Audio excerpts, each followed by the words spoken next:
Godzilla in Hell, a version of Godzilla so ridiculously powerful. Many try to debunk this version with lies and coping, but all fail miserably because they don't know the true story and structure themselves.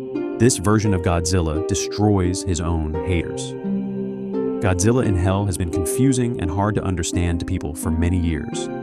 By far, this version of the king has the most misconceptions ever. I will be explaining everything from bottom to top. The complete cosmology of Godzilla in Hell, from the boundaries of space and time, and the material universe to absolute oneness. Now, I have discussed many things with one of the authors of Godzilla in Hell Issue 3, artist Buster Moody himself. I'll explain everything and we'll be using reliable and consistent stuff. I want to start off by saying anyone claiming that Godzilla in Hell statements aren't usable or are non-canon are completely wrong. In the canon comic, we consistently see Godzilla shoots at the God Mountain portal, which either kills it or closes the entrance but becomes superior, rejects outside forces, and surpasses ideology with his self-empowerment. People who reject what authors have consistently stated like this are ignoring not only the creator's words, but the comic itself, because everything they say about God Mountain and his true creator God form is clearly canonically pointed at and backed up by the main material. The structure draws from Gnosticism, Christianity, and Neoplatonism traditions built on multi-layered realms. The true, infinite creator God mentioned in the comic exists beyond form, beyond the concept of division and separation, or manifestation such as its own representation, God Mountain. While lesser realms, avatars, and force order in the divided domain like heaven and hell, within the divided domain, anything that still has some hint of division is automatically below the pure spirit realm, which is the realm of the creator God, pure unity, complete harmony. This framework is exactly what the creators confirm.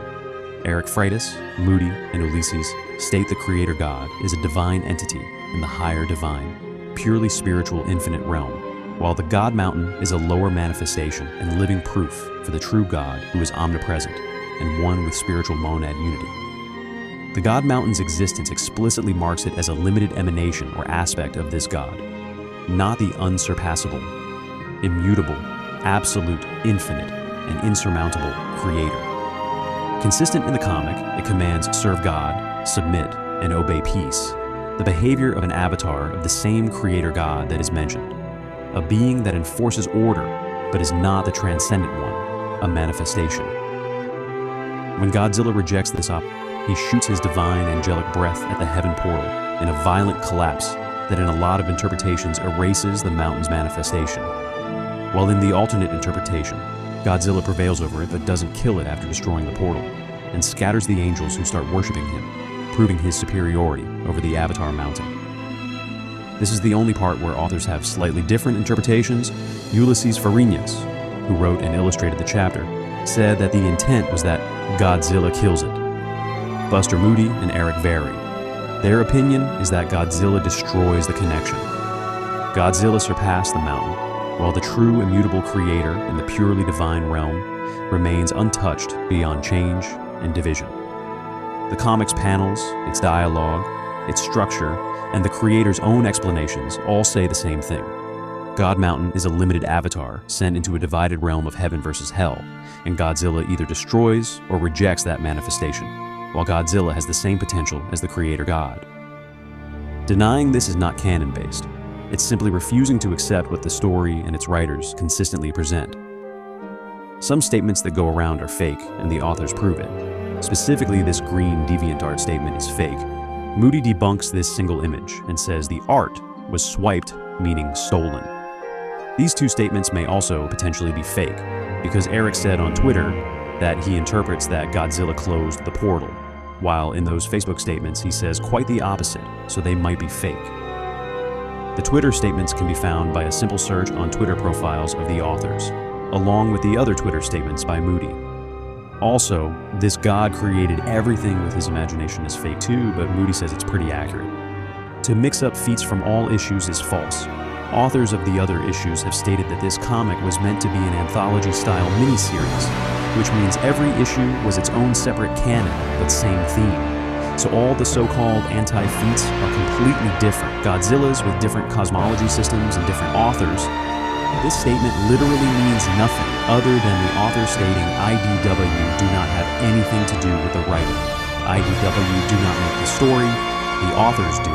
IDW encourages interviews by authors. IDW cannot answer on stories, they only publish. So, if there isn't contradiction, they are usable.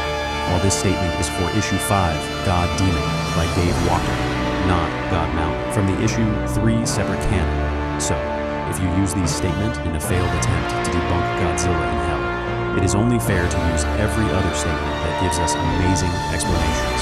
The well-explained, consistent, and trustable ones. Clearly this Godzilla is treated unfair by a lot of hypocritical downplayers, a lot of them who use author statements themselves, which is ridiculous. Also, true form in this context doesn't likely refer to the true form above both physical and spiritual. As the user had asked if God Mountain was an avatar, Moody potentially didn't see the previous message, because when creators open notifications, it doesn't show the previous chain unless they manually scroll up. The user asks about the true form above spiritual, which Moody likely thinks the user asks about God Mountain's true form, as he previously asks if God Mountain is an embodiment, which its true form is the spiritual creator form who Godzilla can be equal to. If he returns to pure unity, the spiritual creator Godzilla can become equal to is not the same as the true form above both physical and spiritual.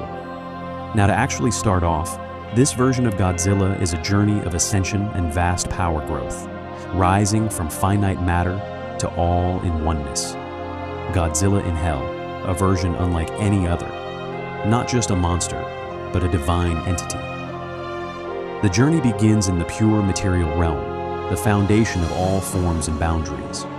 Writers Eric and Ulysses revealed that this vast expanse is an infinite multiverse, the physical universe extending endlessly, bound together by space, time, and causality. It represents the most limited reach of material law, infinite in number, yet finite in essence. Here, separation and limitation rule, a reality of endless creation, but still imprisoned within the chains of laws, identity, conflict, boundaries, and dimensional form. Even if the quantity is infinite, the structure is still limited. But this is only the foundation. It is here where Godzilla meets Space Godzilla, who blow up the planet in a fight. Where Godzilla symbolically dies, it is in theory and not literal. He is not allowed to die in comics. Rather, an ascension to heaven and hell from the material reality. The material reality is the total of space and time and dimensionality. Heaven and hell exist outside the material reality as a whole, but are still divided and part of the separation domain, which makes them outerversal, at least, and totally outside the compositional totality of the material plane. Heaven and hell form the middle between matter and absolute monad unity. They'll automatically fall under at least outerversal, qualitatively totally beyond space and time. As previously discussed, here in Heaven and Hell appear the avatars, God Mountain, the embodied expression of the creator and monad, but within separation, a radiant divine embodiment of the creator within the field of division. Lucifer, the devil who is fused with Space Godzilla and his army of hell, opposed God Mountain and Heaven, and Base Godzilla poised neutrally between them. Forced to confront the absolute form of two, he rejects both sides, heaven and hell. On a low ball, read this plane of Heaven and Hell, God Mountain, and Base Godzilla at 1A, low outerversal to outerversal, completely surpassing any material multiverse. Spatial or temporality is on a lower plane of existence, while the plane of Heaven and Hell's ontological existence type is higher and exists above the material plane. The material plane encompasses all space-time. Heaven and Hell exist above this, but still contains adversary and separation. Base Godzilla, in divine form empowered by the angels, he shows some immutable potential in which he defeated, or at least surpassed, the God Mountain, as the angels start worshipping him. On a wank high ball with other statements disliked by many, the manifestations might reach high outerversal. God Mountain as an avatar could create all existence with his imagination. The iffy upscale, all of that IDW Godzillaverse things you may have heard about, but I will not be using those in this video. because people tend to dislike that stuff. I am scaling this with strictly pure, consistent, inverse-only statements, so I will not be talking about that stuff. So consider this video a lowball. But if we take those high-end interpretations, Avatar, God Mountain, and the Hell and Heaven plane can also reach high Outerversal, I'll link some videos that explain this in the description. Now onto pure spirit. The realm of pure spirit represents the monad, pure divinity, the totality of all and every potential separation, the absolute state of undivided, indivisible unity that exists prior to all differentiation, distinction, or opposition, while its infinite potentiality represents dyad in philosophical terms and how otherness can occur. In the comic, God Mountain is merely an embodiment or manifestation of this spiritual state of the Creator God, not the totality, not pure spirit itself, but a representation. Pure spirit qualifies as high Outerversal apex, high 1 A+, type 2. It is explicitly described as a realm above heaven and hell, which themselves still operate within division, hierarchy, and distinction. All separation, adversary, and change occur only below this state and never beyond it. This absolute confinement of every and any hence of division or separation only occurs in the division domain or lesser realms that lacks full harmony, precisely why pure spirit is insurmountable.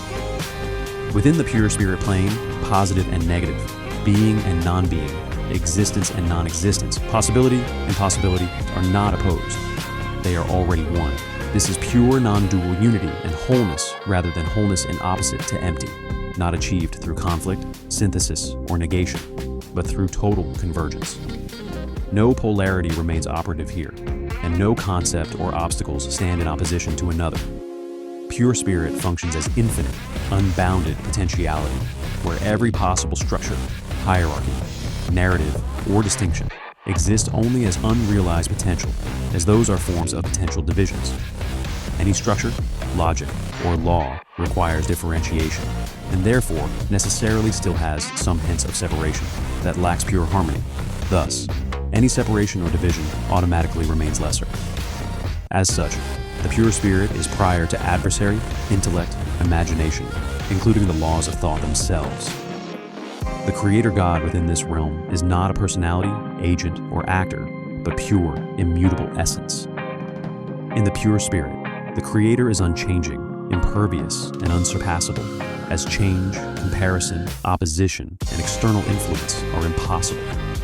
Nothing can threaten, challenge, rival, or affect the Creator here, because there is nothing external to it.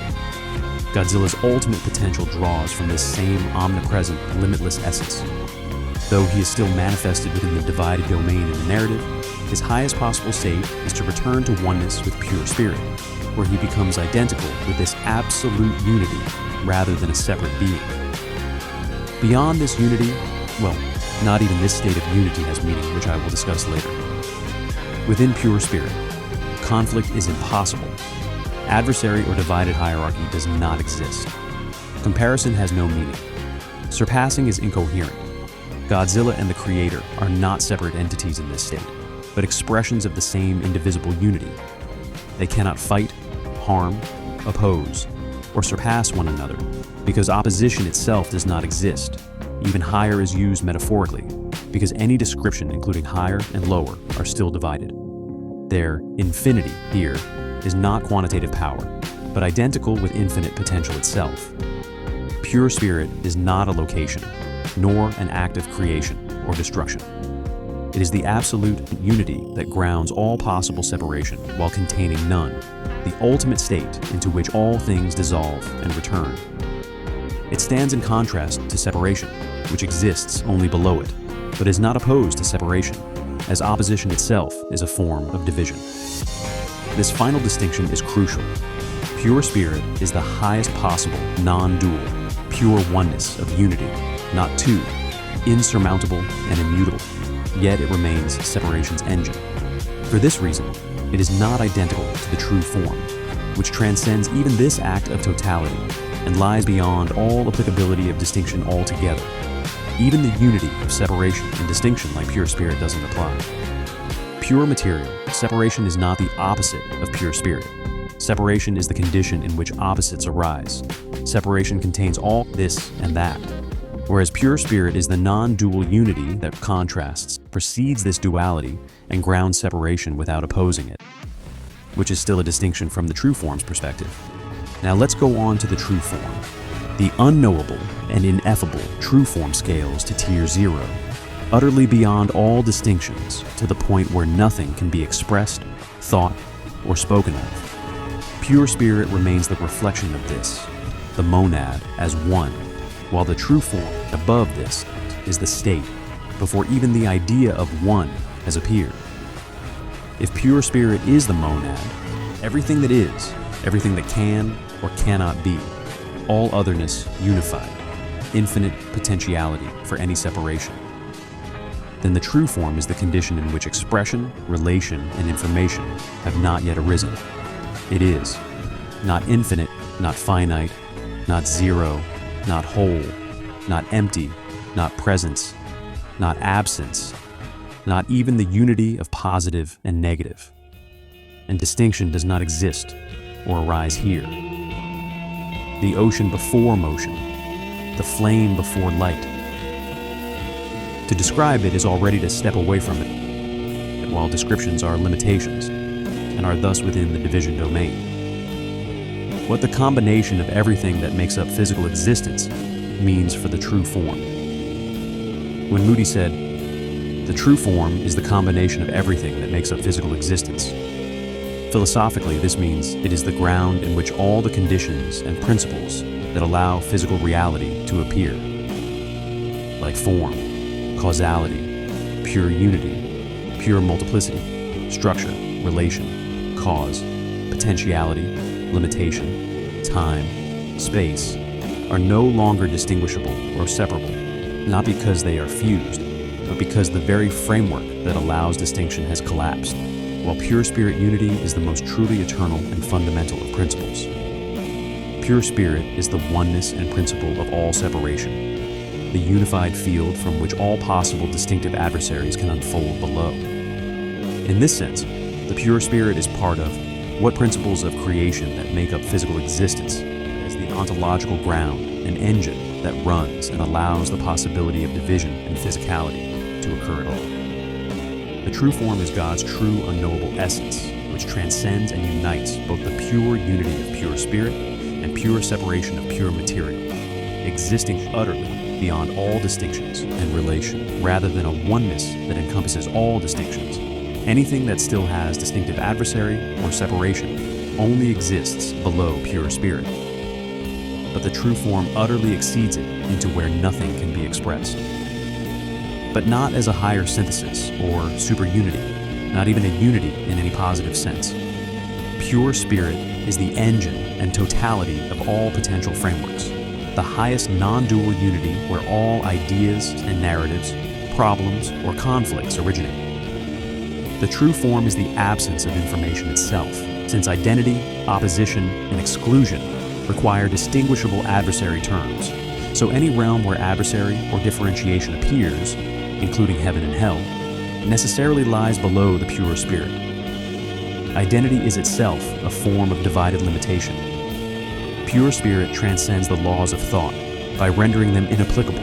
The true form beyond pure spirit is not a higher unity that contains this potentiality, but the collapse of the very framework in which unity, limitation, distinction, or law could arise at all, utterly exceeding the laws of thought by dissolving the conditions that make division and even harmony intelligible.